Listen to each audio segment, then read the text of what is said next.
নমস্কার বন্ধুরা, ভালোবাসার বিহকনে সকলকে স্বাগত। সকলে কেমন আছো এই গরমে জানিও।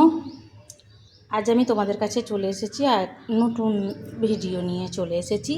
এখানে আজকে একটা অন্যরকম একটা বড়া করব। জানি না তোমরা এটা খাও কি না। এই যে কুমড়ো বীজকে ছাড়িয়ে ভিজিয়ে রেখেছিলাম, তার সঙ্গে গোটা কতক ছোলার ডাল দিয়েছি, বাদাম দিয়েছি, লঙ্কা, এগুলো সব ভিজিয়ে রেখেছিলাম ঘন্টা দুয়েক। তুলে নিয়ে এবার মিক্সিং জারে দিয়ে এটাকে ঘুরিয়ে নেব। এই দেখো বন্ধুরা, এটা ঘুরিয়ে নিয়ে আবার ফিরে এলাম।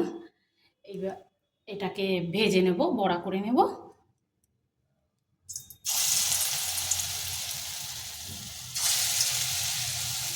নারকেলটা আমি আলাদা ঘুরিয়েছি, কারণ নারকেলের দুধটা এর রান্নাটায় লাগবে, সেই জন্য দুধটা বার করে নিয়ে বাকি নারকেলটা এতে মিশিয়ে দিয়েছি।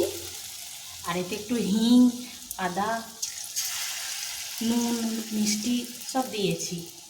দিয়ে ভালো করে এটা হাতে করে চেপিয়ে নিয়ে এবার ছোটো ছোটো করে বড়া করে নেব। লাল লাল করে বড়া ভেজে নেব। এটা শুধুও খেতে খুব ভালো লাগে। এরকম লাল লাল করে ভেজে নেব। এগুলো হয়ে গেছে, তুলে নেব। আর গোটা কত কাছে ভেজে নেব।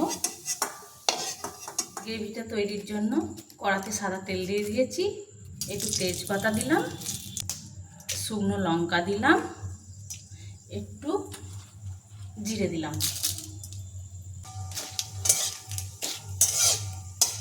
ফোড়ন হয়ে গেছে। এবার এই মশলাগুলো দিয়ে দেব। আদা, লঙ্কা গুঁড়ো, ধনে গুঁড়ো, হলুদ গুঁড়ো,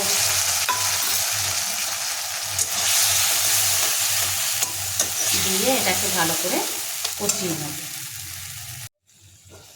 মশলাটা ভাজা হয়ে গেছে, তেল ছেড়ে ছেড়ে গেছে।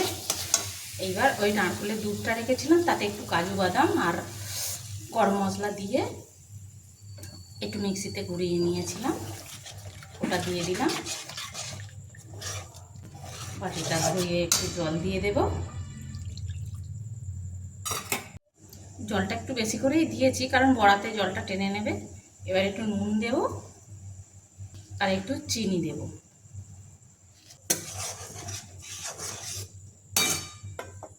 এইবার বড়াগুলো দিয়ে দেব।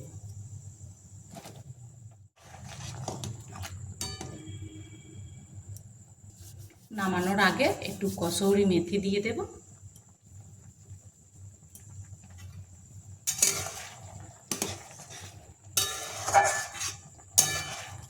একটু চাপা দিয়ে দিয়েছিলাম। এবার হয়ে গেছে। এই ঝোলটা থাকবে, টেনে নেবে বড়াতে, এই জন্য এই ঝোলটা থাকবে। তোমরা বন্ধুরা একবার করে দেখো, খুব সুন্দর খেতে। এটা রুটি দিয়ে, ভাত দিয়েও খাওয়া যায়। আমি করেছি আজকে রাতে রুটির, এটা ভাত দিয়েও করে খাওয়া যায়। বন্ধ করে দিলাম।